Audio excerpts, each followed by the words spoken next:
کوئی شے نہیں کائنات میں کہ جس سے آپ ماں کو پہچان سکیں، خدا کو پہچان سکیں۔ یہ تھا قرآن میں خدا کی اطاعت کے ساتھ ساتھ والدین کی اطاعت۔ جب پوچھا گیا ہمارے چھٹے امام جعفر صادق علیہ السلام سے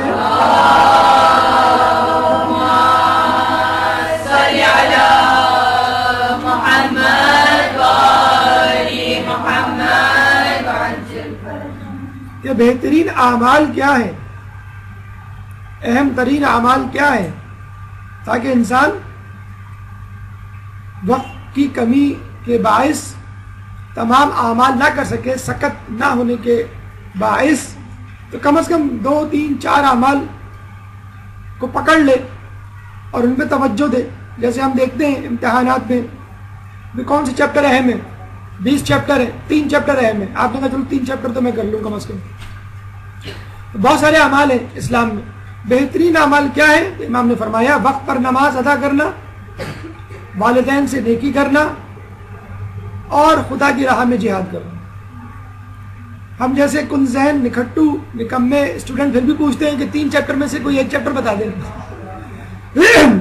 تو اسی طرح آج کل کا بھی مومن پوچھ سکتا ہے کہ بھئی 3 بہت ہے، ایک بتائیں۔ تو سنیے، کہا یہ گیا ہے کہ اگر نماز کا وقت آ جائے اور آپ کے والدین آپ کو کوئی کام کہہ دیں تو نماز کو مؤخر کر دو۔ اول وقت نماز پڑھنا فضیلت رکھتا ہے، بہت بڑا مستحب ہے، لیکن اطاعت والدین واجب ہے، مستحب نہیں ہے، واجب ہے۔ اسی لیے نماز کو تاخیر میں ڈالنا والدین کی اطاعت کے لیے عین جائز ہے۔ دوسری طرف آئیے آپ خدا کی راہ میں جہاد۔ ایک شخص آیا رسول کے پاس اور کہنے لگا میں جہاد پہ جانا چاہتا ہوں، پتہ چلا کہ اس کی ماں زندہ ہے اور کوئی پرسان حال نہیں، یا والدین زندہ ہیں کوئی پرسان حال نہیں۔ تو اللہ کے رسول نے کہا جاؤ ان کی خدمت کرو، ایک رات اپنے والدین کو خوش کرنا اور راضی رکھنا 1 سال کے جہاد سے زیادہ افضل ہے۔ یہ نہیں کہا رسول نے کہ ایک رات ماں باپ کی خدمت، یعنی ان کے پیر دبانا، ان کو کھلانا، ان کا خیال رکھنا اور بالکل ان کے کمرے میں بستر کے پاس باادب کھڑے رہنا، کسی بھی وقت ان کو کوئی چیز چاہیے نہیں، خدمت کا تذکرہ نہیں کہا، فقط یہ کہا ہے کہ ایک رات ماں باپ اگر تم سے راضی رہے تو وہ رات 1 سال کے جہاد سے زیادہ ثواب رکھتی ہے تمہارے لیے۔ کتنا آسان ہے ماں باپ کو راضی کرنا۔ ہم تھوڑے سے ماں باپ سے ناراض ہو جائیں، امی ہم سے ناراض ہو جائیں، کسی صحیح بات پہ ٹوک دیں کہ کیا تم ہر وقت ٹی وی دیکھتے رہتی ہو، کیا تم ہر وقت موبائل پہ لگی رہتی ہو، کیا تم جو ہے ہر وقت ٹائم ویسٹ کرتی رہتی ہو، اپنی چھوٹی بہن کو ستاتی رہتی ہو، اس پہ ہمارا منہ بن جاتا ہے، صحیح بات پر ہمارا منہ بن جاتا ہے، اور ہم بد نصیبوں کو، بدبختوں کو توفیق نہیں ہوتی کہ رات ہونے سے پہلے اپنی ماں کو منا سکیں۔ ماں اپنے کمرے میں ناراض سو جاتی ہے اور ہم اپنے بستر پہ منہ بنا کے سو جاتے ہیں۔ وہ رات والدین نے، ماں نے ناراضگی میں گزاری، اس کا عذاب الگ ملے گا، آپ کو سزا الگ ملے گی قیامت میں، اور جو 1 سال جہاد کا ثواب تھا وہ آپ کے ہاتھ سے گیا۔ تو اکثر بچوں کو دیکھا گیا ماشاءاللہ کہ سونے سے پہلے ماں کو سلام کر کے سوتے، اس سے اندازہ ہو جاتا ہے کہ ماں کا موڈ آف ہے یا ماں آپ سے خوش ہے۔ اس سے بھی بہتر کچھ لوگوں کو دیکھا گیا ہے کہ وہ اپنی ماں کے پیر دبا کے سوتے۔ رات کو جب ماں سونے جاتی ہے، آج کل تو وہ زمانہ ہی نہیں رہا اتنی زیادہ خدمت کا، ورنہ پہلے یہ ہوا کرتا تھا کہ ماں کے پیر دبائے جاتے تھے جب تک ماں سو نہ جائے، جب تک ماں خود نہ کہہ دے کہ بیٹا جاؤ تم جا کے سو جاؤ، رات کافی ہو گئی۔ اور اکثر دیکھا گیا ہے ایسے لوگ جو ماں کی خدمت کر کے، ان کو دوا پلا کے، پانی پلا کے، ان کے پیر دبا کے، سر دبا کے، یا ان کے پاس کچھ دیر بیٹھ کر بات کر کے اٹھتے ہیں سونے سے پہلے، ان کے ماں ہمیشہ کمرے سے نکلنے سے پہلے ان کو دعا ضرور دیتی، خوش رہو بیٹا، جیتے رہو بیٹا، اللہ تمہیں کامیاب کرے۔ تو خدا را ایسی نیکی 1000 سال کا جہاد آپ کو بیٹھے بٹھائے گھر میں، بیڈ روم میں، پنکھے کے نیچے، اے سی کے نیچے، نرم گرم بستر کے اوپر جہاد کا ثواب مل رہا ہے آپ کو. تو آپ 1 سال کے جہاد کو کتنی آرام سے اپنے ہاتھ سے کھولے. تو آپ نے دیکھا 3 اعمال بتائے امام نے، اور ان 3 اعمال میں بھی والدین سے نیکی، ان کی اطاعت نمبر لے گئی. یا یہ ذہن میں رہے کہ یہ واجب نماز کے لیے نہیں ہے. ہاں مطلب واجب نماز کو آپ مؤخر کر سکتے، قضا نہیں کر سکتے، ٹھیک. اور خدا کی راہ میں جہاد، اور یہ جہاد کفائی ہے، عینی نہیں ہے. عینی کا مطلب ہے کہ جب ہر کسی پہ جہاد فرض ہو جائے اور کوئی چارہ ہی نہ ہو. جہاد کفائی ہے کہ ٹھیک ہے اور لوگ چلے گئے، اگر آپ نہ بھی جائیں تو کوئی فرق نہیں پڑے گا، کوئی بات نہیں. کہتے ہیں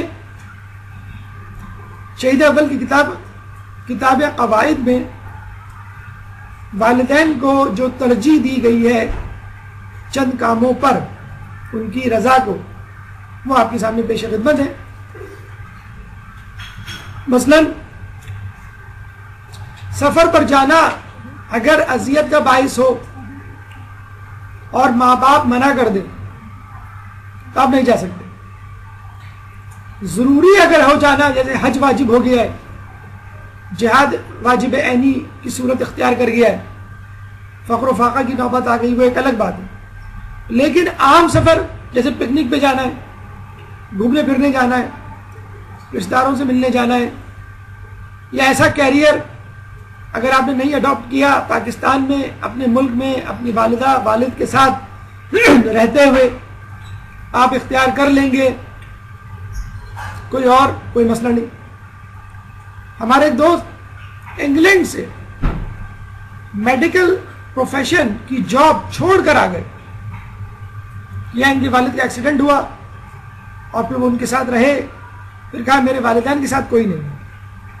چنانچہ انہوں نے وہ جاب ہی چھوڑ دی، پھر یہاں کسی اور کیریئر میں، فارماسیوٹیکل کمپنی میں وہ لگ گئے.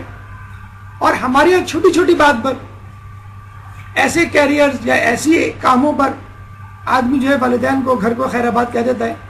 کراچی میں آپ کو ایسی ہزاروں مثالیں مل جائیں کہ والدین بیچارے اکیلے گھر میں پڑے سڑ رہے، 1000 گز کا بنگلہ ہے، تمام چیزیں موجود ہیں، لیکن وہ شخصیت موجود نہیں ہے جس کو اس نے پال پوس کی جمع دی. بیٹیاں آ گئیں تو آ گئیں، جو چکر لگا لیا. بیٹا جو ہے وہ یہ تک ہوا ہے کہ باپ بیمار ہے اور سخت بیمار ہے، بیٹے کو بڑی مشکل سے بلایا ہے، بیٹا آیا ہے، پھر کہنے لگا کہ بس مجھے 15 دن کی اجازت دی، اب میں جا رہا ہوں. اور بہت ہی کریٹیکل کنڈیشن تھی، باپ کو ہاسپٹل میں داخل کیا گیا، اور جس دن داخل کیا گیا اسی دن اس کی فلائٹ، اور کچھ دن کے بعد باپ کا انتقال ہو گیا. یعنی لوگوں کو بھی معلوم تھا، اس کو بھی معلوم تھا کہ اب یہ نہیں بچیں گے، لیکن میں کیا کروں، مجھے بس 15 دن کی چھٹیاں ملی، نعوذ باللہ. تو یہ حالات اس شہر کے، اس ملک کے، اس دنیا کے ہو گئے کہ انسان جو ہے وہ شاید ایک ویڈیو کلپ بھی سرکولیٹ ہو رہی ہے آج کل کہ بچے نے بیٹے نے آنے کا کہا، نہیں آیا، پھر دوسرے سال آنے کا کہا، نہیں آیا، تیسرے سال اس نے ایک تحفہ بھیج دیا ماں کو، اور وہ تھا ایک روبوٹ. آج کل جاپان میں فرینڈلی روبوٹ بن رہے ہیں جو آپ سے بیٹھ کے باتیں کرتے ہیں. اس روبوٹ نے ماں سے اس کی باتیں کرنا شروع کی، اور وہ کہتے ہیں وہ اتنا زیادہ اٹیچ ہو گیا ماں سے، روبوٹ اٹیچ ہو گیا. دیکھیں آپ، اس کی ماں کی طبیعت خراب ہوئی تو اس روبوٹ نے اپنے اندر سے بیٹری نکالی اپنی، اور ماں کو جو بجلی کے جھٹکے ہوتے ہیں وہ دیے، کس طرح ماں بچ جائے. اس طرح کے بھی واقعات ہوتے ہیں کہ انسان کے پاس وقت نہیں ہے اور وہ کسی اور کو بھیج دیتا ہے، روبوٹ کو بھیج دیتا ہے، کوئی تحفہ بھیج دیتا ہے کہ بس یہ کافی ہے. والدین کے ساتھ بیٹھنا، ان سے باتیں کرنا، یہ جو ہے مفقود ہوتا جا رہا ہے.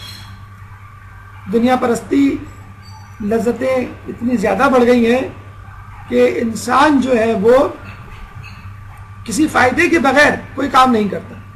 ابھی انگلینڈ میں ایک نئی ریسرچ آئی کہ بچے اپنے والدین کے پاس دوبارہ آ رہے ہیں، اسپیشلی اپنے بوڑھے والدین اور گرینڈ پیرنٹس. بعد میں جب ریسرچ کی گئی تو پتہ چلا کہ یہ جو بوڑھے والدین ریٹائر ہو جاتے ہیں ان کو پینشن ملتی ہے 1000 پاؤنڈ یا 1500 پاؤنڈ، تو وہ 500 پاؤنڈ بچے کو دے دیتے ہیں، تو اس کا بیٹھے بٹھائے ایک ایکسٹرا پاکٹ منی نکل آتا. استغفر اللہ، سب کی بات نہیں کر رہا میں، سب ایسا نہیں کرتے ہوں گے، لیکن اگر ہے والدین سے آپ چمٹے میں ہیں یا والدہ سے محبت کا اظہار کر رہے ہیں تو اس کے پیچھے بھی کوئی جائیداد کا لالچ یا کوئی اور دنیاوی منفعت پوشیدہ ہو. اگر سفر پہ جانا واجب نہ ہو، شرعی نہ ہو، تو سفر پہ جانا بھی ممنوع ہے. اس حوالے سے کئی ایسے سفر جو فقط امیگریشن کی لالچ میں، فقط اچھی جاب، پاکستان میں بھی جاب موجود ہے، اپنے علاقے میں جاب موجود ہے، فقط اچھی جاب تھوڑے سے زیادہ کما لوں یا تھوڑا سا بہتر کیریئر، ایک الگ سے ڈگری مل جائے، تو وہ تمام سفر جو ہے وہ اس میں آ جاتے ہیں، سوائے چند ان سفروں کے جو کہ بہت زیادہ ضروری ہوتے ہیں.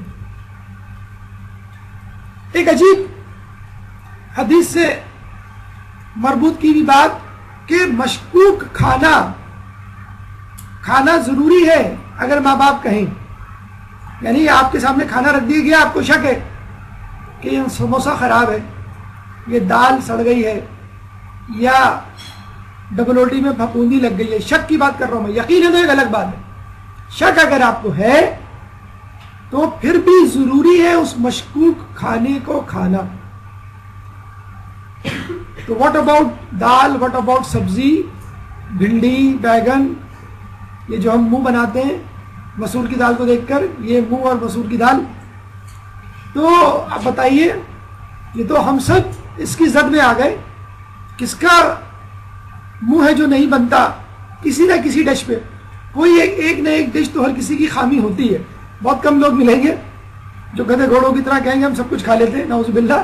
آج کل تو ایسے لوگوں کو گدھا گھوڑا کہا جاتا ہے. ارے آپ جانور ہیں، آپ سب کچھ کھا لیتے ہیں، آپ کو کوئی پسند ناپسند نہیں ہے. ارے بھائی یہ جانور نہیں ہے، یہ اللہ کا بندہ ہے، یہ زاہد ہے، یہ زاہدہ ہے، یہ والدین کی فرمانبردار اولاد ہے، جو کچھ سامنے رکھ دیں وہ کھا لے. آپ کہہ رہے ہیں کہ جانور ہو. یہ جو بچے سبزی دیکھ کر یا بڑے بھی سبزی دیکھ کر، دال دیکھ کر منہ بنا لیتے ہیں، اور ماں کہتی ہے کھا لو، آپ کہتے نہیں امی آملیٹ بنا دیں، امی پاپڑ تل دیں، امی فرینچ فرائز بنا دیں، امی اچھا میں گلی سے جو ہے نکڑ سے وہ برگر بن کباب لے کر آ جاؤں، وغیرہ وغیرہ.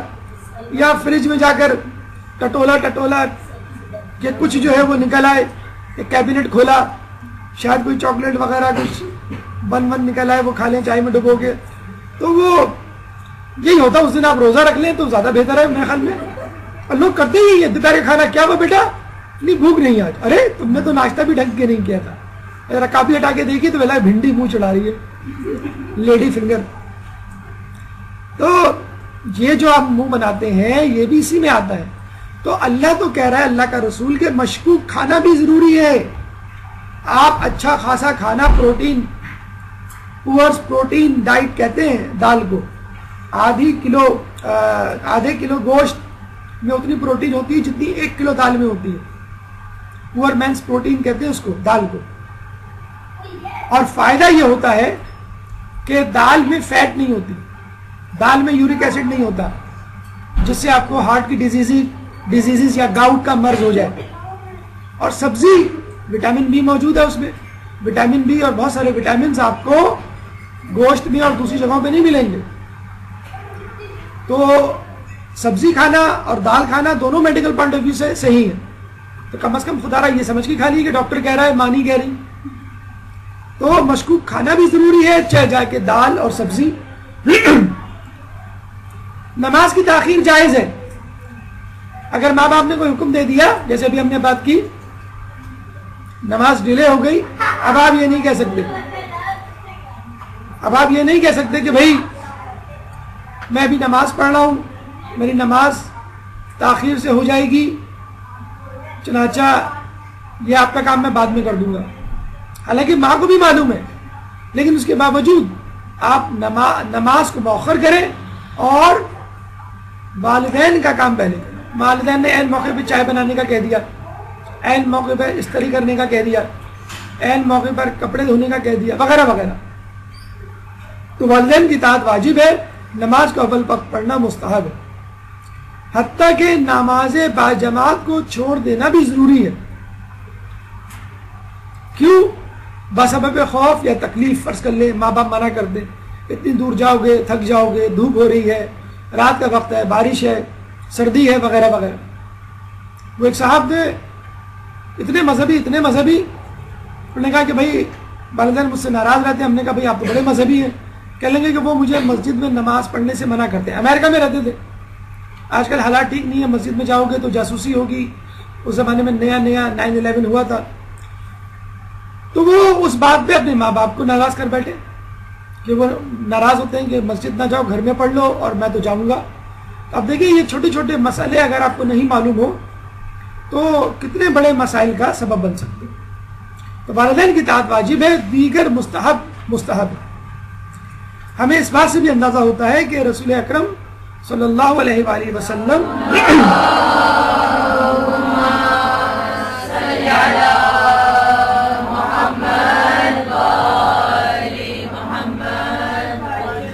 ان لوگوں کو زیادہ عزت دیا کرتے تھے جو والدین کی عزت زیادہ کیا کرتے تھے، چاہے ان سے رشتہ داری ایک جیسی ہو.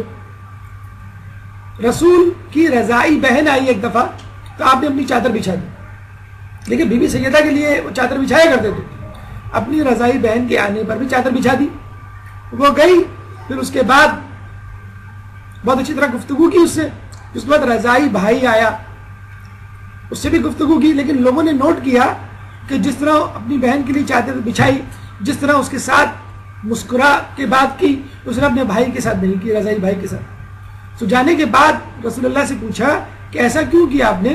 تو رسول نے کہا کہ میری رضائی بہن رضائی بھائی کی بنسبت اپنے والدین کی زیادہ خدمت کرتی ہے. تو اگر آپ چاہتے ہیں رسول کے آنکھ کے تارے بنے، یہ نہیں کہ فقط ماں آپ سے محبت کرے بلکہ رسول بھی آپ سے محبت کرے، تو اپنے والدین کی زیادہ سے زیادہ خدمت کریں. اور جب رسول محبت کر سکتے ہیں تو رسول نفرت بھی کر سکتے ہیں. رسول دعا دے سکتے ہیں تو رسول بد دعا بھی کر سکتے ہیں. آپ اکثر یہ حدیث ماہ رمضان میں سنتی ہوں گی کہ رسول اللہ نے پہلے زینے پہ قدم رکھا، منبر کے آمین کہا، دوسرے زینے پہ قدم رکھا، آمین کہا، تیسرے زینے پہ قدم رکھا، آمین کہا. تو لوگوں نے پوچھا آپ نے ایسا کیوں کیا؟ آپ نے کہا جبریل نے کہا کہ جو لوگ والدین کو پائیں اور ان کی قدر نہ کریں، یعنی مفہوم حدیث ہے والدین کی بے قدری کریں، ان کو اللہ نہ بخشے. میں نے کہا آمین. پھر جبرائیل نے کہا کہ جو لوگ ماہ رمضان کو پائے اور اس میں عبادت کر کے اپنے آپ کو نہ بخش پائے، اللہ ان کو نہ بخشے یا ان کی اس کی قدر نہ کرے. اور جو لوگ اگر میرا نام لیا جائے اور درود نہ پڑھے تو اللہ ان کو نہ بخشے.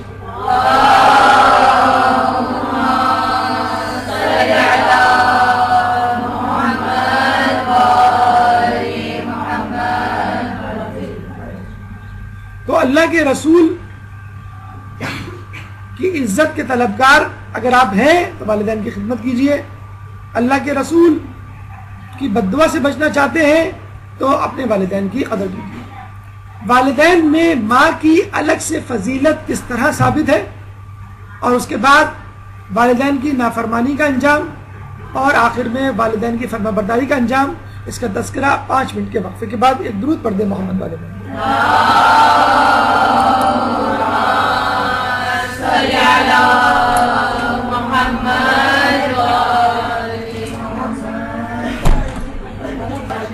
آئیے ہماری گفتگو کے دوسرے مرحلے کی طرف، فضیلت ماں.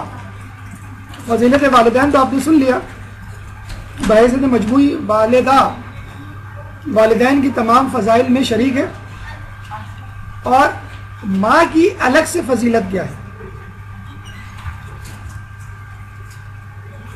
دیکھیں، اگر خدا نے والدین کی اطاعت اور اللہ کی اطاعت کا ساتھ ساتھ تذکرہ کیا ہے تو ماں کو یہ شرف حاصل ہے کہ اس کا تذکرہ الگ سے کر کے اپنے آپ کو جوڑا ہے اس کے ساتھ. وَوَصَّيْنَا الْإِنسَانَ بِوَالِدَيْهِ حَمَلَتْهُ أُمُّهُ وَهُنَا عَلَى وَهُنٍ وَفِصَالُهُ فِي عَامَيْنِ أَنِ اشْكُرْ لِي وَلِوَالِدَيْكَ. اور ہم نے انسان کو ماں باپ کے بارے میں نصیحت کی ہے کہ اس کی ماں نے دکھ پر دکھ سہ کر اسے پیٹ میں رکھا, اس کی دودھ بڑھائی بھی 2 سال میں ہوئی, کہ میرا اور اپنے ماں باپ کا شکر ادا کرو. آپ نے دیکھا کہ 2 اہم چیزوں کی طرف توجہ, کہ مدت حمل جو 9 مہینے ہوتی ہے, اور رضاعت جو 2 سال ہوتی ہے. یہ 2 چیزیں ایسی ہیں کہ مرد ان تکلیف سے نہیں گزرتا, اور مرد کا مرتبہ باپ کا مرتبہ اسی لیے کمتر ہے. اس میں اگر وضع حمل کا درد شامل کر لیں تو 3 درجے اسی لیے ماں کو زیادہ حاصل ہیں کہ مرد کبھی بھی, باپ کبھی بھی ان 3 چیزوں سے نہیں گزر سکتا. تو اللہ تعالیٰ نے ماں کا خصوصی طور پہ تذکرہ کیا, اور ان زحمت و مشقتوں کا تذکرہ کیا کہ جن سے ماں الگ سے, علیحدہ سے گزرتی ہے, اور باپ ساتھ رہنے کے باوجود اس تکلیف کا ذرہ برابر بھی ادراک نہیں کر سکتا. ایک شخص رسول کے پاس آیا اور کہنے لگا کہ میں کس کی خدمت کروں, کس کے ساتھ نیکی کروں؟ تو رسول نے کہا ماں کے ساتھ. پھر کہا میں کس کے ساتھ نیکی کروں؟ رسول نے کہا ماں کے ساتھ. پھر اس نے کہا کہ میں کس کے ساتھ نیکی کروں؟ تو رسول نے کہا ماں کے ساتھ. پھر اس کے بعد اس نے کہا کہ میں کس کے ساتھ نیکی کروں؟ تو رسول نے کہا باپ کے ساتھ. اور جب لوگوں نے پوچھا کہ اس کی کیا وجہ ہے تو آپ نے وجہ فضیلت بیان کی کہ ماں حمل سے گزرتی ہے, باپ نہیں. 9 مہینے حمل ماں کو ہوتا ہے, باپ کو نہیں. ماں زچکی سے گزرتی ہے, یعنی بچے کی ولادت میں جو تکلیف ہوتی ہے, اور رضاعت سے گزرتی ہے, دودھ پلانے کا جو پیریڈ ہے اس سے. اس حوالے سے اس کو 3 مرتبہ زیادہ فضیلت ہے. بچوں کی پیدائش کا اجر آج کل کی مائیں ایسا نہیں سوچتی. ان کو اپنی جاب زیادہ عزیز ہوتی ہے, اپنی فگر کی زیادہ فکر ہوتی ہے, بچے کی مستقبل کی اتنی فکر نہیں ہوتی.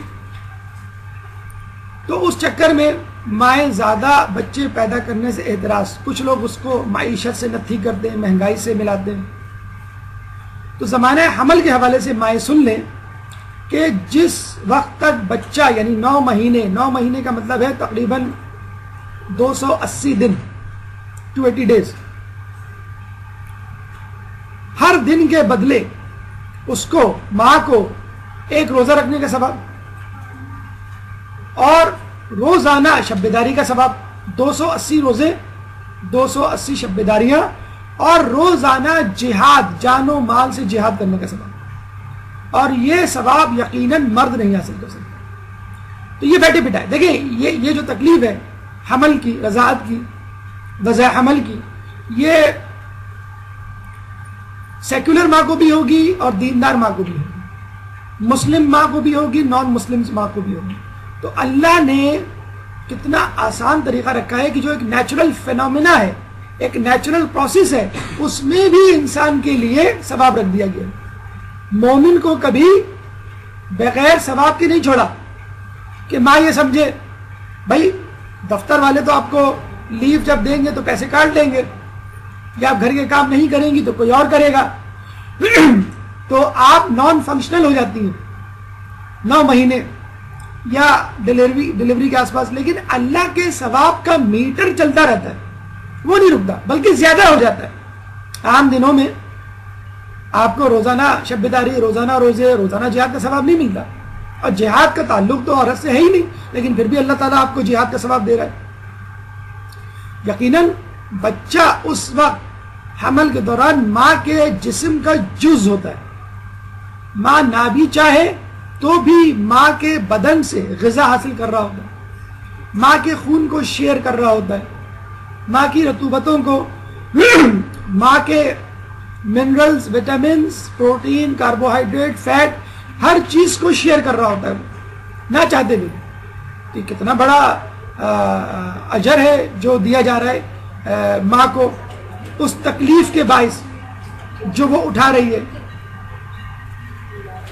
پھر زمانہ رضاعت، جب وہ دودھ پلاتی ہے تو ہر گھونٹ کے بدلے اولاد اسماعیل سے ایک غلام آزاد کرنے کا سبب. بچہ دن میں، ماؤں سے پوچھئے، شروع میں تقریباً ہر گھنٹے 2 گھنٹے بعد دودھ پیتا ہے. تو 10 مرتبہ اگر بچہ دودھ پیے تو 10 مرتبہ میں 10 گھونٹ پیے تو 100 غلام روزانہ کے ہو گئے آپ کے. اور 2 سال کے حساب سے آپ لگا لیں، 1 سال میں آپ کے 10,000 غلام اور 20,000 غلام، تو کتنے ہزار غلام اس نے فقط دودھ پلانے میں.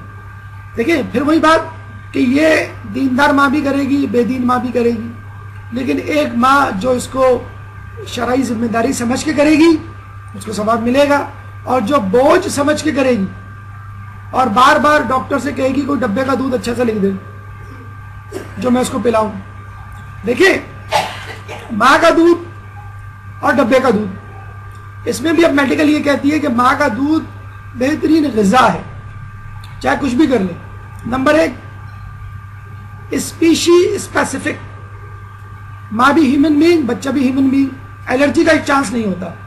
کاؤ ملک الرجی ایک ڈیزیز ہے جو گائے کا دودھ پلانے کی وجہ سے بچوں کو ہو جاتی ہے، یا پروٹین ملک الرجی ہے جو بعض بچوں کو ڈبے کا دودھ پلانے سے ہو جاتی ہے. نمبر 2، باڈی ٹیمپریچر، ماں کا بھی 37 ڈگری سینٹی گریڈ، بچے کا بھی 37 ڈگری سینٹی گریڈ. جبکہ بوتل کا دودھ آپ پہلے بناتی ہیں تو گرم ہوتا ہے، پھر فریج میں رکھی تو ٹھنڈا ہو جاتا ہے، پھر دوبارہ گرم کرتی ہیں تو وہ اسی چکر میں، لیکن وہ ٹیمپریچر تو پھر بھی 37 ایگزیکٹلی نہیں آ پائے گا.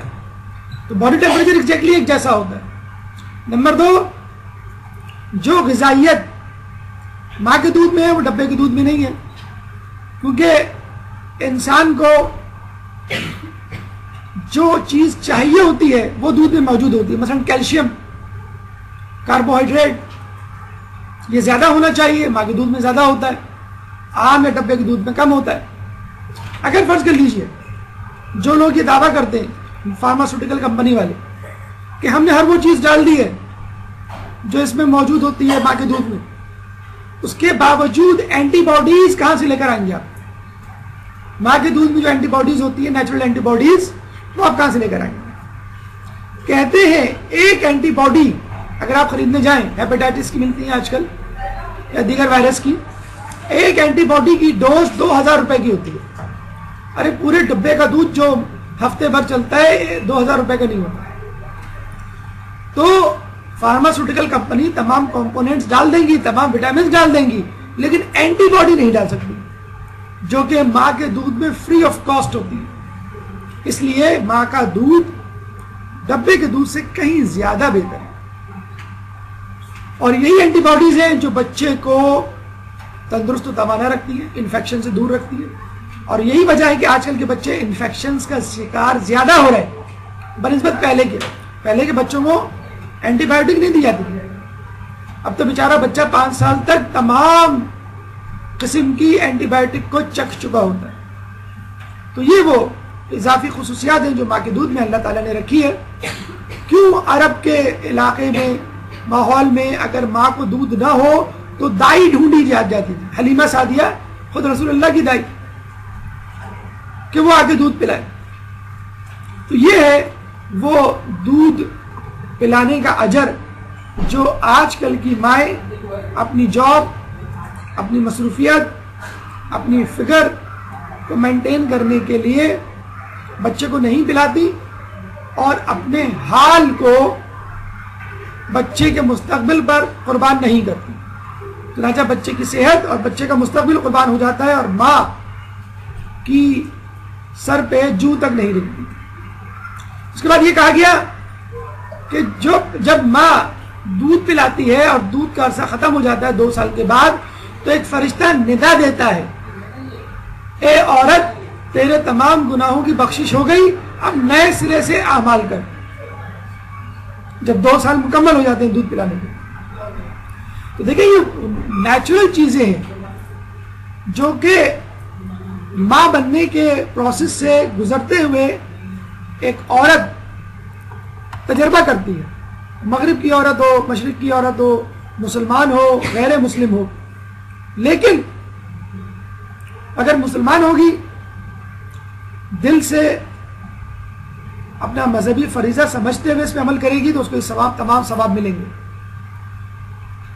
اور یورپی خواتین آج کل بچوں کی پیدائش سے بیزاری کا اظہار کرتی ہیں. ان کو مردوں کے برابر آنا ہے نا, کچھ بعید نہیں, کچھ عرصے بعد یہ نعرہ بھی لگنا شروع ہو جائے, 1 سال ہمارے بچے ہوں گے, 1 سال ہمارے مردوں کے. تو بھائی عورت عورت ہے, مرد مرد ہے. اگر عورت کو اللہ تعالیٰ نے کچھ صفات سے متصف کیا ہے تو اس کا اجر بھی رکھا ہے. اس کو انڈر ایسٹیمیٹ نہ کیجیے, اس کو اپنا فالٹ یا ویک پوائنٹ نہیں سمجھیے. حمل کے حوالے سے الگ سے حدیث ہے. کسی نے پوچھا کہ باپ کا حق کیا ہے, تو رسول نے کہا مرتے دم تک اس کی اطاعت. یعنی باپ کا حق میں کیسے ادا کروں؟ تو آپ نے کہا کہ مرتے دم تک اس کی اطاعت کرو. پھر اس نے پوچھا اچھا میں ماں کا حق کیسے ادا کروں؟ تو رسول نے جواب نہیں دیا, نہ دے سکتے تھے. کیوں؟ رسول نے کہا کہ ماں کا حق ادا نہیں ہو سکتا چاہے تو صحرا کے ریت کے ذروں کے برابر, بارش کے قطروں کے برابر بھی کھڑا رہے, تب بھی تو حمل کے 1 دن کے برابر کی تکلیف کا برابری نہیں کر سکتا. یعنی ماں نے دوران حمل 9 مہینے میں جو 1 دن تکلیف اٹھائی, اس 1 دن کا ثواب تجھے نہیں مل سکتا اگر تو بارش کے قطروں اور صحرا کے ذروں کے برابر بھی کھڑا رہے. اس کا مطلب کیا ہوا؟ ایک تو اپنی زندگی کھڑا رہے عمر بھر, پھر تجھ کو اتنی زندگیاں ملے جتنی صحرا کے ذرے ہیں, تجھ کو اتنی زندگیاں ملے جتنی بارش کے قطرے ہیں, تو بھی اللہ تعالی تجھے وہ ثواب نہیں دے سکتا جو تیری ماں نے حمل کے دوران فقط 1 دن میں کمایا. تو یہ بھول جائیں کہ آپ ماں کا حق ادا کر سکتے ہیں. باپ کا تو حق ادا کر سکتے ہیں, لیکن ماں کا حق ادا کرنا کیلکولیشن میں نہیں. ایک شخص بڑے فخر سے رسول کے پاس آیا, اس نے حج کے دوران طواف ماں کو اپنے کندھے پہ رکھ کے کروایا, اور بڑے فخر سے آ کے کہا کہ میں نے پورے حج اس کو اپنی ماں کو کاندھے پہ طواف کروایا ہے. تو رسول نے کہا تو نے وضع حمل کے وقت یعنی پیدائش کے وقت 1 آہ کا بھی بدلہ نہیں دیا. جو ایک تکلیف ہوئی اس کو تیری پیدائش کے وقت اور اس کے منہ سے 1 آہ نکلی, تو نے وہ حق بھی ادا نہیں کیا. یہ ہے ماں کا مرتبہ. تو بہرحال کچھ لوگ دعویٰ کرتے ہیں کہ بھائی ہم بھی جو ہے عورت کے برابر مرتبہ مقام پا سکتے ہیں. ایک جاہل وزیر کو وزیر صحت بنایا گیا, اس نے آگے افتتاح کیا میٹرنٹی ہوم کا, تو لوگوں نے شکریہ ادا کیا کہ یہاں بھی ایک بھی میٹرنٹی ہوم نہیں تھا, آپ نے میٹرنٹی ہوم بنایا. کہنے کا فکر نہ کریں, اس دفعہ ہم نے عورتوں کے لیے بنایا, اگلے سال ہم مردوں کے لیے بنائیں گے. ایک عجیب حدیث جو بڑی مشکل سے سمجھ میں آتی ہے. کسی شخص نے کہا کہ میں نے اپنی ماں کی بڑی خدمت کی ہے, اور اس نے جو ہے ماں کی خدمت کو گنوانا شروع کیا کہ میں نے اس کے لیے یہ کیا, میں نے اس کے لیے یہ کیا.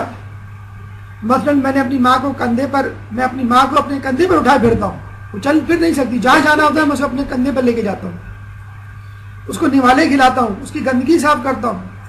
یعنی اس کا دن بھر کا وظیفہ تھا. پہلے والے شخص نے صرف حج پہ کیا تھا ایسا, وہ روزانہ کرتا تھا. تو آپ نے کہا کہ تیری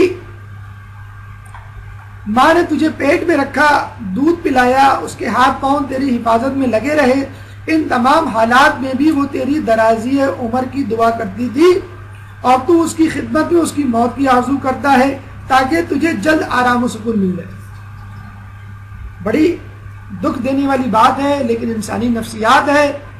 آپ نے اکثر یہ جملہ سنا ہوگا، کسی کے بوڑھے والدین اگر دنیا سے اٹھ جائیں نہایت تکلیف کے عالم میں، طویل بیماری کے بعد، اکثر اولاد کے منہ سے یہ جملہ نکل جاتا، چلے اچھا ہوا تکلیف سے جان چھوٹ گئی ان کی، جس تکلیف میں مبتلا تھے، ارے بھائی آپ کی جان چھوٹ گئی، نعوذ باللہ.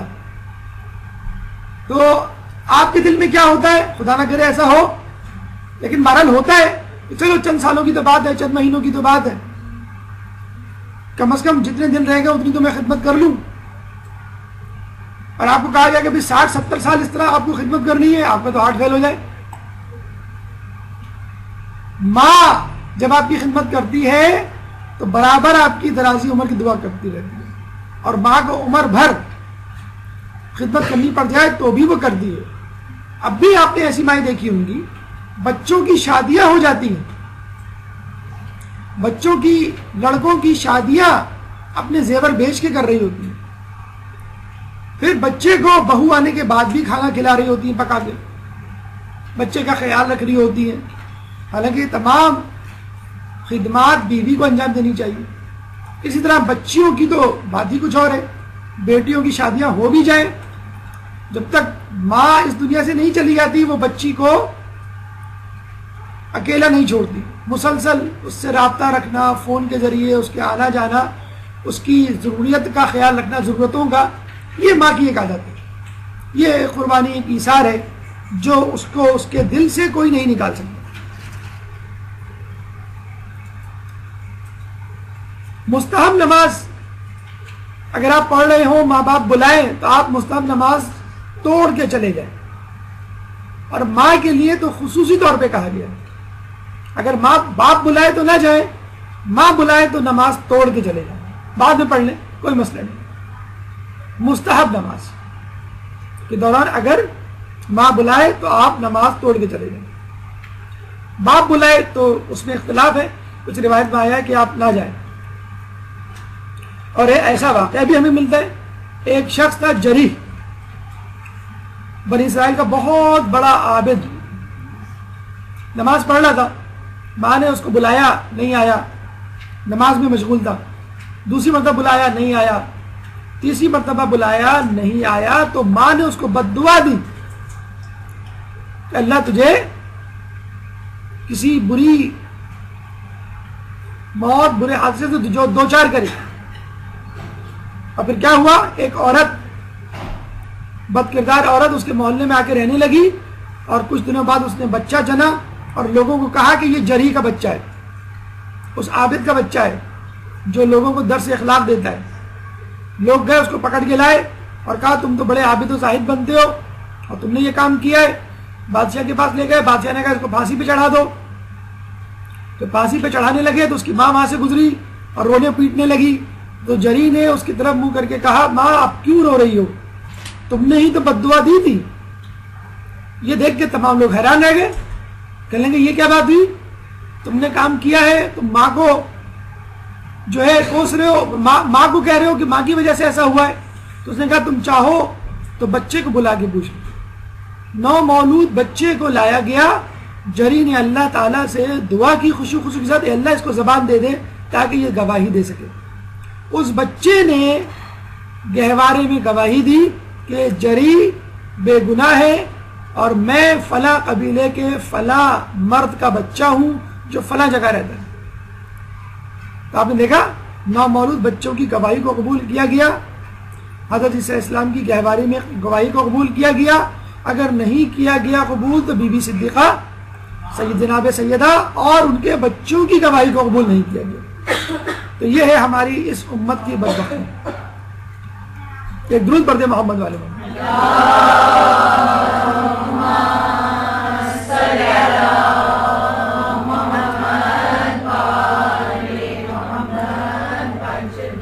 اچھا، اکثر گھروں میں ایک کمپٹیشن ہوتا ہے، بچے سے پوچھا جاتا ہے کہ تم کو امی اچھی لگتی ہے، ابا اچھے لگتے ہیں. اور خصوصاً اس وقت جب ابا جو ہے وہ کھلونا لے کر آتے ہیں، اس کے لیے بیٹ لے کر آ گئے، بال لے کر آ گئے، فٹ بال لے کر آ گئے، اور اس دن تو اس کو کہنا ہوتا ہے. تو بچوں کو سمجھائیے چاہے کچھ بھی ہو جائے، ماں باپ میں اگر چوائس دی جائے تو بچہ ماں کو اختیار کرے، چاہے باپ ناراض ہو جائے. کہیں جانا ہے کوئی شرعی اور واجب ضروری نہیں ہے جانا، اور ماں کہہ رہی ہے کہ چلو، باپ کہہ رہا ہے کہ نہیں جاؤ، تو اب ماں کی سنو.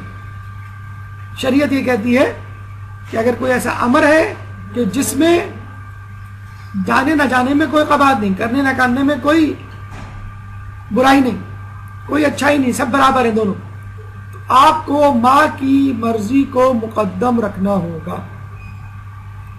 اور اس کا سبب آپ کو معلوم ہے، زمانہ حمل، وضع حمل اور رضاعت. اور دوسری وجہ، ماں باپ کی بنسبت زیادہ حساس ہوا کرتی ہے، جلدی روٹھ جاتی ہے، جلدی خوفزدہ ہو جاتی ہے، جلدی جذباتی ہو جاتی ہے، اور جلدی رونے دھونے لگتی ہے. تو بہتر یہ ہے علماء اعلام کے نزدیک کہ ماں کو خوش کیا جائے. اب آئیے ہماری گفتگو کا چوتھا مرحلہ، ماں باپ یا ماں کی نافرمانی کا انجام. لیکن اس سے پہلے ایک درود پڑھ دیں محمد والے.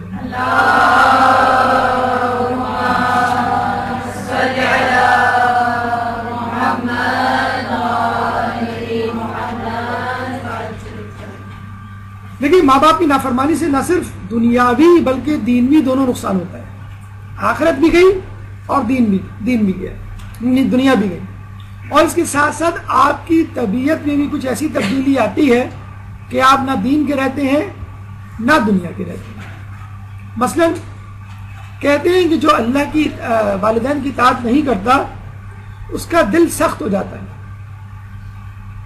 حضرت عیسیٰ نے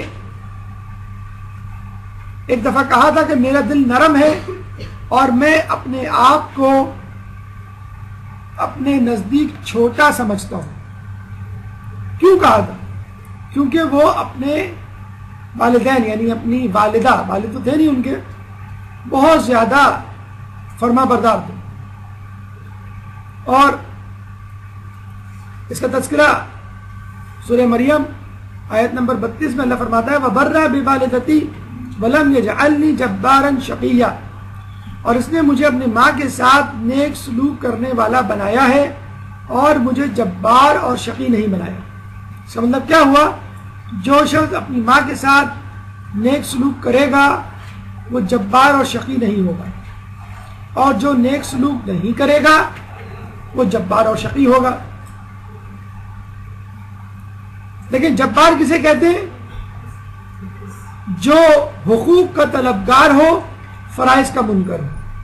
یعنی وہ یہ کہے کہ مجھے یہ چاہیے، مجھے وہ چاہیے، مجھے یہ دو، مجھے وہ دو، تم کو میرے لیے یہ کرنا چاہیے، وہ کرنا چاہیے. جب آپ سے کہا جائے کہ بھائی تمہیں ہمارے لیے کیا کرنا چاہیے، نہیں میں کچھ نہیں کروں گا تمہارے لیے، میرے اوپر کچھ فرض نہیں ہے، ایسے شخص کو جبار کہتے ہیں. شقی نصیحت سے جو لاپرواہ ہوتا ہے. ہم کہتے ہیں نا کہ بھائی یہ شخص تو چکنا گڑا ہے، اس کے سر پہ تو جوں نہیں رینگتی، ایک کان سے سنتا ہے دوسرے کان سے نکال دیتا ہے. قرآن پڑھے، حدیث پڑھے، مجلس میں بیٹھے، مسجد میں جائے، کچھ بھی کر لے، اس پہ کوئی اثر نہیں ہوتا. ایسے شخص کو کہتے ہیں شقی، نصیحت سے لاپرواہ. اور جو شخص والدہ یا والدین کی نافرمانی کرتا ہے وہ شقی ہوتا ہے.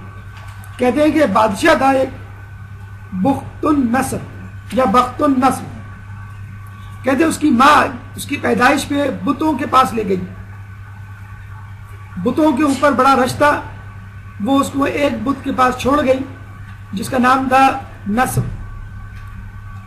اور جب شام میں آئی تو دیکھا وہاں وہ بچہ کتیا کا دودھ پی رہا ہے، ماں کا دودھ نہیں پی رہا. اس کے بعد یہ بچہ بڑا ہوا اور اس نے عمر بھر ماں کی نافرمانی کی. ایک دفعہ اس نے کہا کہ میں مصروف ہوں اجلاس میں، کسی کو اندر نہیں آنے دوں. اچھا، اس ماں نے اس کا نام بخت النصر رکھا، یعنی بت کا بیٹا.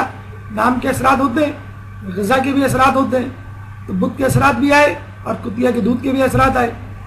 اور پھر وہ والدین کا والدہ کا نافرمان بھی بنا. ایک دفعہ اجلاس کر رہا تھا اس نے کہا مجھ سے کسی کو نہیں ملنے دینا چاہے کچھ بھی ہو جائے. اس کی ماں آ گئی بھرے اجلاس میں. اس نے بڑے غصے میں کہا جب میں نے کہا تھا مجھے تنگ نہیں کرنا تو کیوں مجھے تنگ کیا, اور تلوار سے ماں کا سر قلم کر دیا. نعوذ باللہ. اتنا شقی انسان تھا. کہتے ہیں جب اس نے بیت المقدس پہ قبضہ کیا ایک دن میں 70,000 یہودیوں کو تہہ تیخ کیا. 70,000 لوگوں کو. تو دنیا میں چند ہی لوگ شقی ترین گزرے جس میں سے ایک بخت النصر بھی ہے. کہتے ہیں کہ جو شخص اپنے والدین کے ظلم کرنے پر ان کو غصے سے دیکھے گا خدا اس کی نماز قبول نہیں کرے گا. اچھا یہ دیکھیں کہ اگر ہم اکثر آپ دیکھتے ہوں گے دو بچوں میں لڑائی ہوتی ہے تو وہ کیا کہتے ہیں, امی بس آپ تو مجھے ہر وقت ڈانٹتی رہتی ہیں, چھوٹی بہن کو کچھ نہیں کہتی.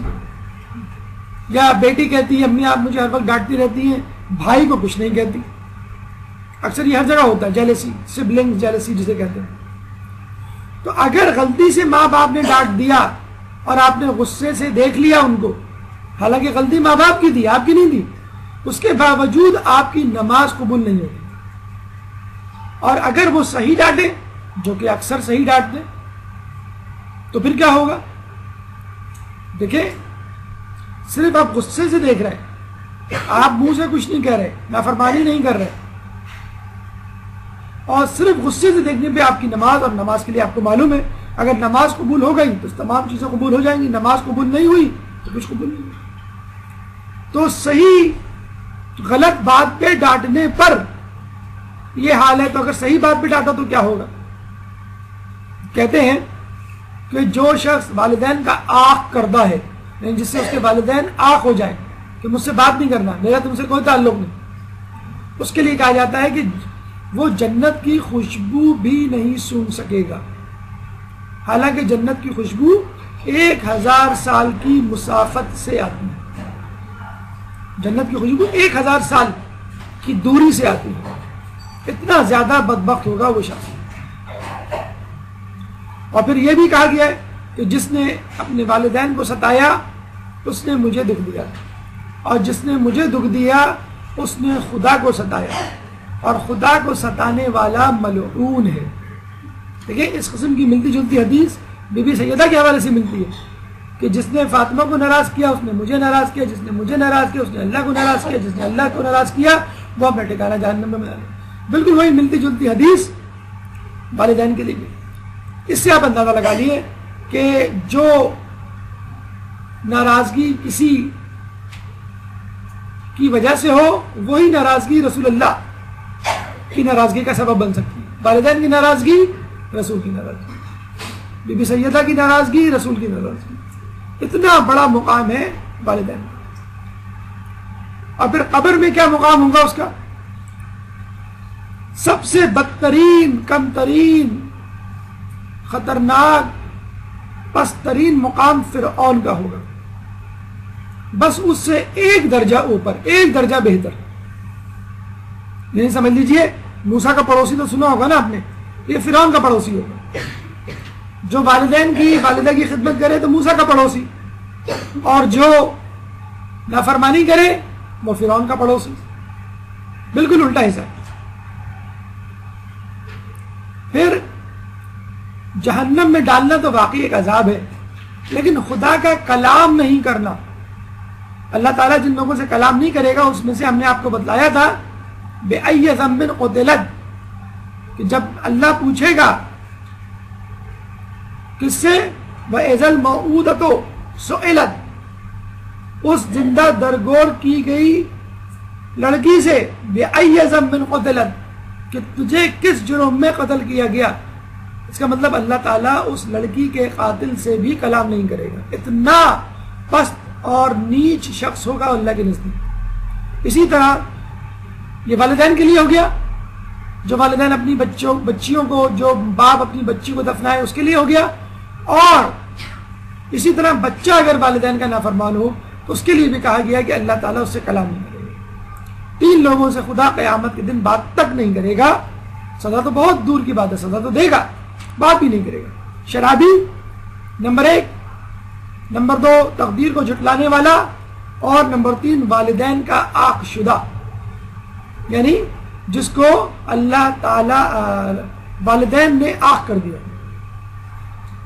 دنیاوی نقصان کیا ہوگا؟ کہتے ہیں کہ جو شخص والدین کی نافرمانی کرتا ہے وہ بیمار رہا کرے گا۔ اکثر ہمارے معاشرے میں جو بیماریاں رائج ہیں، عام ہو گئی ہیں، پہلے اتنی بیماریاں نہیں ہوا کرتی تھی، یقیناً اس کی ایک وجہ والدین کی نافرمانی۔ جو والدین کی نافرمانی کرے گا وہ بدقسمت ہوگا۔ اکثر یہ لفظ ہماری زبان پر ہوتا ہے کہ میری بڑی بیڈ لک ہے، بڑا بد نصیب، بڑا بدبخت، بڑا بدقسمت انسان ہوں۔ تو آپ سوچئے بد نصیبی اللہ نے نہیں لکھی، آپ خود لکھ رہے ہیں والدین کی نافرمانی کر کے۔ اور بری موت سے ہمکنار ہوگا، اچانک موت سے ہمکنار ہوگا، ایسی موت جس کو دیکھ کے انسان لرز جائے کہ کہیں اس کو اپنے کیے کی سزا تو نہیں ملی۔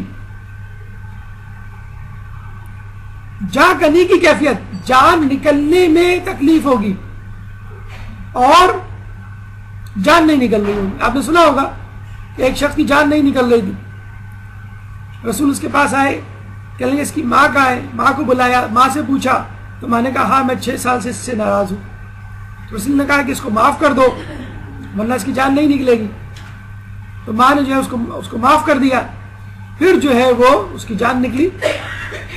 اس سے پوچھا رسول نے جان نکلنے سے پہلے کہ پہلے تمہیں کیسا شخص نظر آ رہا تھا؟ انہوں نے کہا کہ بہت ہی ڈراؤنا، ہیبت ناک، لال بھجنگ، خوفناک انسان، اور اب نہایت خوبصورت 2 حسین افراد مجھے لینے کے لیے آئے۔ تو ماں باپ کی اطاعت اچھی موت سے ہمکنار کرتی ہے اور ان کی نافرمانی بری موت سے۔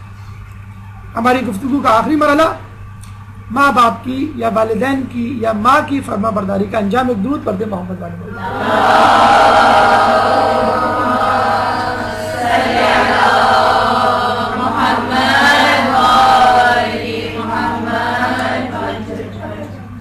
والدین کی نافرمانوں کا کیا درجہ ہوگا جہنم میں؟ فرعون سے 1 درجہ اوپر، فرعونیوں کے پڑوسی۔ اور جنت میں فرما برداروں کا کیا درجہ ہوگا؟ انبیاء سے 1 درجہ نیچے،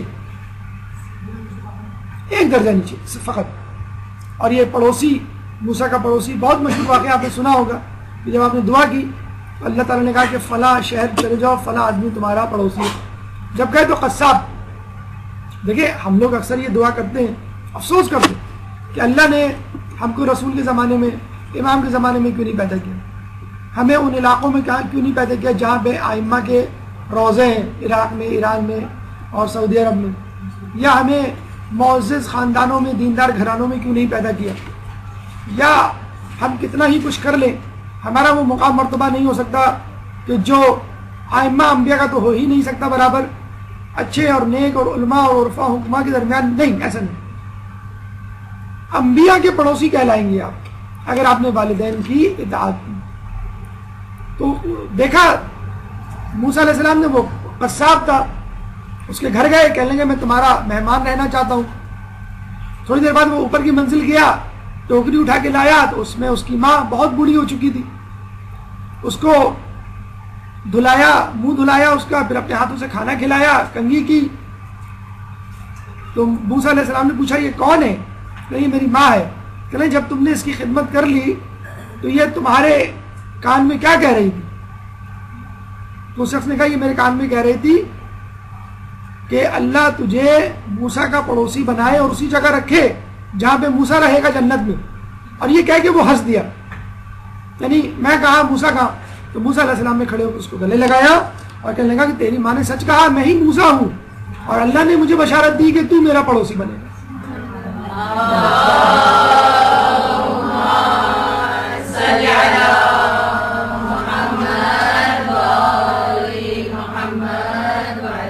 دیکھیں اکثر ہم کہتے ہیں کہ جہاد کا موسم نہیں ہے، جہاد کا وقت نہیں ہے، کربلا گزر گئی، ظہور امام پتہ نہیں کب ہوگا۔ جہاد بہت بڑی افضل عبادت ہے، بہت بڑی عبادت ہے۔ گھر بیٹھے بغیر تلوار کے نرم بستر پہ پنکھے اور اے سی کے نیچے کھانا کھاتے ہوئے ٹھنڈے ماحول میں بیوی بچوں کے ساتھ جہاد کا لطف اٹھائیے۔ گھر بیٹھے جہاد کا لطف کس طرح؟ ماں کو راضی کر کے سوئیے، آج سے کوشش کر لیں تمام افراد کے ماں کو سلام کر کے، ماں کے پیر دبا کے، ماں کو پانی پیش کر کے، ماں کی دوائیں ان کے ہاتھ میں رکھ کے، یا جو ہے ماں سے کچھ دیر سونے سے پہلے بات کر کے سوئیں گے، اس سے پہلے نہیں سوئیں گے، تاکہ پتہ چل جائے کہ ماں ان سے خوش ہے کہ نہیں۔ ماں سے سر پہ ہاتھ پھروا کے جب آپ نکلیں گھر یا گھر میں آئے یا سونے سے پہلے، تاکہ آپ کو اندازہ ہو جائے کہ ماں آپ کی خوش ہے کہ نہیں۔ خصوصاً جو شادی شدہ افراد ہوتے ہیں ان کے لیے تو خصوصی تاکید ہے کہ وہ دیکھنے کے لیے ٹیمپریچر کیا ہے۔ بیگم تو پوری بات نہیں بتاتی، اور وہ بتاتی بھی تو ماشاءاللہ اس طرح وہ صحیح مائیں کچھ نقشہ کھینچتی ہیں کہ 25 سال ہم نے پالا اور اس نے ایک دن میں ہمارے بیٹے کو جو ہے وہ انسان سے غلام بنا لیا، آزاد انسان سے۔ تو کسی حد تک صحیح بھی ہوتی ہے یہ بات اور کسی حد تک غلط بھی ہوتی ہے، لیکن بعض اوقات یہ بات صحیح نکلتی ہے کہ جو ماں جس کے خلاف ایک بات ایک جملہ سننے کے روادار نہیں، اس کے بارے میں اس طرح کی باتیں بتلائی جاتی ہیں، بعض اوقات تمام لوگوں کی بات نہیں کر رہے، کہ آپ بیٹھے بٹھائے اپنی ماں کے خلاف ہو جاتے ہیں۔ تو ماں کو راضی کیجیے سونے سے پہلے، تاکہ آپ کو 1 سال کے جہاد کا ثواب مل سکے۔ دیکھیے، ہم میں سے کوئی یہ دعویٰ نہیں کر سکتا میں نے کوئی گناہ نہیں کیا، سب غیر معصوم۔ جب ایک شخص آیا، اس نے گناہوں کا کفارہ پوچھا، وہ بہت گناہ گار شخص تھا۔ رسول نے کہا اپنے والدین کی خدمت کر۔ پوچھا پہلے والدین میں سے کوئی زندہ ہے؟ اس نے کہا باپ زندہ ہے، ماں زندہ نہیں۔ تو رسول نے کہا اپنے باپ کی خدمت کر، یہ تیرے گناہوں کا کفارہ ہے، یہ تیرے گناہوں کا کفارہ ہے۔ دیکھیے، اسلام واقعی کتنا بہترین مذہب ہے کہ جہاں وہ یہ چاہتا ہے کہ آپ اپنے لیے جئیں، وہاں وہ اس بات کی بھی ذمہ داری آپ پہ ڈالتا ہے کہ آپ کمزوروں کو اکیلا نہ چھوڑیں۔ یہ جو ہم مغرب میں دیکھتے ہیں اولڈ ہاؤسز، انشاءاللہ اس کا تذکرہ اگلے درس میں ہم کریں گے آپ کے سامنے جب ماں کی خدمت کے حوالے سے گفتگو ہوگی۔ جو مغرب میں ہم دیکھتے ہیں کہ ماں باپ کو اولڈ ہومز میں ڈالا ہوا ہے اور کبھی کبھی ملنے چلے گئے ورنہ وہ بھی نہیں گئے۔ تو اسلام یہی کہتا ہے کہ بھئی ماں باپ اس قابل نہیں ہے کہ آپ ان کو بوڑھا ہونے پہ اولڈ ہومز میں ڈال دیں۔ ارے یہی تو دن ہے کہ آپ جنت کمائیں۔ اب تو وہ اس قابل ہوئے کہ بیٹھے بٹھائے آپ کو جنت دلا دیں۔ ماں پہلے جب جوان تھی تو آپ کی خدمت کیا کرتی تھی، آپ کو کوئی ثواب نہیں ملتا تھا، ماں کو ثواب مل رہا ہوتا تھا۔ اب ماں باپ بوڑھے ہیں، کھانا نہیں کھا سکتے، سہارے کے بغیر چل نہیں سکتے، اپنی ضروریات پوری نہیں کر سکتے، یہ تو دن ہے جنت کمانے کے۔ اب آئیے آپ میدان میں اپنی صلاحیتیں استعمال کیجیے۔ آپ تو گولڈن موقع کھو رہے ہیں والدین کی خدمت نہ کر کے۔ بوڑھے والدین تو سمجھ لیے بلینک چیک ہے آپ کے لیے، جتنی چاہے رقم لکھ دیں، جتنی چاہے نیکیاں لکھ دیں، جتنا چاہے جنت کا بڑے سے بڑا درجہ لکھ دیں، اللہ آپ کو دے دے گا اگر آپ نے ماں باپ کو راضی کر دیا۔ ماں باپ کے اکاؤنٹ میں اتنی نعمتیں موجود ہیں، اور جنت وہ تو ماں کے قدموں تلے ہے، کوئی مسئلہ ہی نہیں ہے جنت کو حاصل کرنا۔ تو رسول اللہ نے کہا کہ اگر اس کا باپ تو زندہ، اگر اس کی والدہ زندہ ہوتی تو اس کے ساتھ نیکی کرنا زیادہ بہتر ہوتا، یعنی اس کو راضی کر کے، ماں کو راضی کر کے جنت کمانا زیادہ آسان۔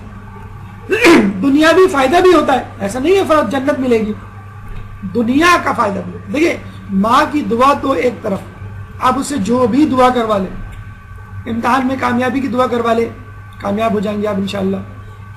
روزگار کی دعا کروا لیں، انشاءاللہ وہ بھی آپ کو مل جائے گا۔ بیماری کے حوالے سے دعا کروا لیں، وہ بھی رفع ہو جائے گی۔ لیکن جو فوائد خود بخود بغیر دعا کے بھی مل سکتے ہیں، فقط آپ والدین کی خدمت کریں۔ 3 فوائد کا جن کا تذکرہ احادیث میں ہوا ہے، وہ ہے عمر میں اضافہ۔ بیٹھے بیٹھے بغیر دعا کرے آپ کی عمر میں اضافہ ہو جائے۔ کون نہیں چاہتا کہ اس کو طولانی عمر ملے؟ دولت میں اضافہ۔ کچھ لوگ کہتے ہیں کہ ماں پہ خرچہ کریں گے، باپ پہ خرچہ کریں گے، والدین پہ خرچہ کریں گے، ہم کہاں سے کھائیں گے کمائیں گے؟ بچوں کی فیس ہے، گھر کا کرایہ ہے، بیوی کی شاپنگ ہے، وغیرہ وغیرہ۔ تو خدا نخواستہ ایسے لوگ جب بہانے تراشیں گے تو آپ پہ اللہ تعالیٰ مزید غربت اور مفلسی مسلط کرے گا کہ جس ماں نے اپنے خون سے آپ کو سینچا، اپنے جسم کے دودھ سے آپ کو نوازا، اپنی گود میں رکھا، بیماری سے بچایا، تکلیف سے بچایا، حتیٰ کہ جب آپ بستر کو گیلا کر دیا کرتے تھے رات میں بچپن میں تو ماں گیلے پہ سوتی تھی، آپ کو سوکھے پہ سلاتی تھی، یہاں تک تو کر ڈالتی ہے ماں۔ نافرمانی کرتے ہیں آپ اور ماں پھر بھی گلے لگا لیتی ہے، ماں آپ کو معاف کر دیتی ہے۔ تو والدین کی اطاعت آپ کے اوپر دولت برساتی ہے، اور کہتے ہیں کہ ایسے انسان کی دنیا میں بھی عزت ہوتی ہے اور آخرت میں تو عزت ہو ہی گی جب اس کو انبیاء کا درجہ ملے گا۔ تو یہ وہ دنیاوی فوائد کہ جس میں انسان کو بیٹھے بٹھائے عمر، دولت اور عزت مل جاتی ہے، جنت میں انبیاء کا پڑوسی قرار پاتا ہے، اور نافرمانی کرنے پر اس کو فرعون کا پڑوسی ہونے کا، جسے کہتے ہیں کہ عذاب بھگتنا پڑتا ہے۔ یہ گفتگو ہماری والدین کے حوالے سے مکمل ہوئی۔ اللہ سے دعا ہے کہ جو کچھ سنا اور پڑھا اس پہ عمل کرنے کی توفیق عطا فرما۔ اگر اس گفتگو کے حوالے سے آپ کے ذہن میں کوئی سوال ہے تو آپ کر سکتے ہیں، قبل سوالات بھرپور سلامات۔ برحمتك يا أرحم الراحمين، وصلى الله على محمد وآله الطاهرين۔